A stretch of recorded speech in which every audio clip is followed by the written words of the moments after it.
చక్కగా ఈ శక్తిని స్వీకరించండి.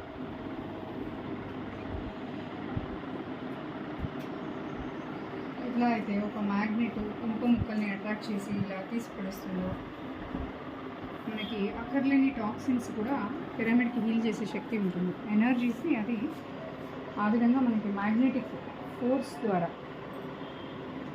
అన్వాంటెడ్ ఎనర్జీస్ ఎలిమినేట్ అయిపోతాయి. మీరు శరీరంలో శక్తిని కూడా గమనించవచ్చు.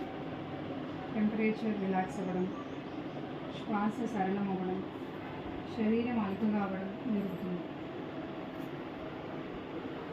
Is the pure science.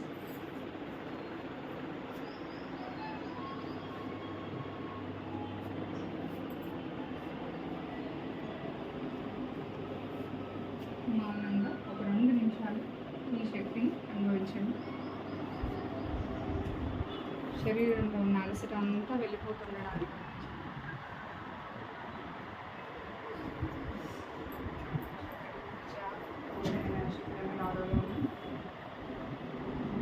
తపస్కేంద్రం ఎంతో మంది తపశక్తితో తపశక్తి మధ్యలో మనం తపస్సు చేసినట్టుగానే కూర్చొని చక్కటి నాగడ్యాన్ని వినిపిస్తుంది. చుట్టూ ఉన్న మౌనాన్ని గమనించండి. లోపల ఉన్న మౌనాన్ని గమనించండి. ఆగ్నేయచక్రం నుంచి పిరమిడ్ నుంచి మీకు శక్తి లోపలికి వస్తున్నట్టుగా గమనించండి.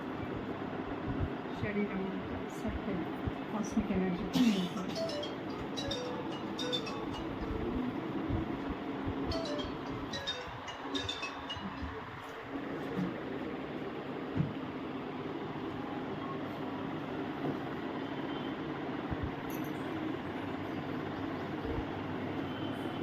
స్పెక్స్ తీసేయండి.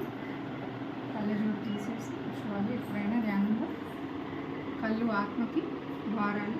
కళ్ళు మూసినప్పుడు ఏ చీకటి శబ్దము మనం గమనించగలుగుతాం. బాహ్య ప్రపంచం నుంచి అంతర్ ప్రపంచానికి వెళ్తాం కనుక కళ్ళు మూసుకోవాలి. ఆనాపానసతి ధ్యానంలో తప్పకుండా కళ్ళు మూసుకోవాలి. అంతర్గత ప్రపంచంలోకి వెళ్ళాలి. మనసు మౌనం చేసుకోవాలి. పిరమిడ్ ఎనర్జీని స్వీకరించాలి. కంప్లీట్గా హీలింగ్ 51 డిగ్రీ యాంగిల్లో ఉన్న ఏదైనా కూడా చాలా యాంప్లిఫై అవుతుంది. ఎన్నో ఏన్షియంట్ సివిలైజేషన్స్ ఈ టెక్నాలజీస్ని తెలుసుకుని వారు దాన్ని హార్వెస్ట్ చేసుకున్నారు, రకరకాల ఉపయోగాలు చేసుకున్నారు దాంట్లో. దట్ శ్రీచక్రం, శ్రీయంత్రం is nothing but the pyramid. Multiple pyramids యొక్క మల్టీ డైమెన్షన్ కన్స్ట్రక్షన్ చేస్తే ఏ విధంగా ఉంటుందో ఒక శ్రీచక్రం, శ్రీయంత్రం ఆ విధంగా ఉంటుంది. multi dimensional pyramids. So pyramid energy is like a pure science. You can experiment it. మనము ఒక స్పిరిచువల్ సైంటిస్ట్, ఆధ్యాత్మిక శాస్త్రవేత్త లాగా ఎక్స్పెరిమెంట్ చేసుకోవచ్చు.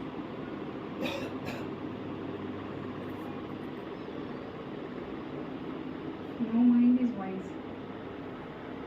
విజ్డమ్ అనేది, జ్ఞానం అనేది మనసు అనే స్థితిని దాటినప్పుడు వస్తుంది.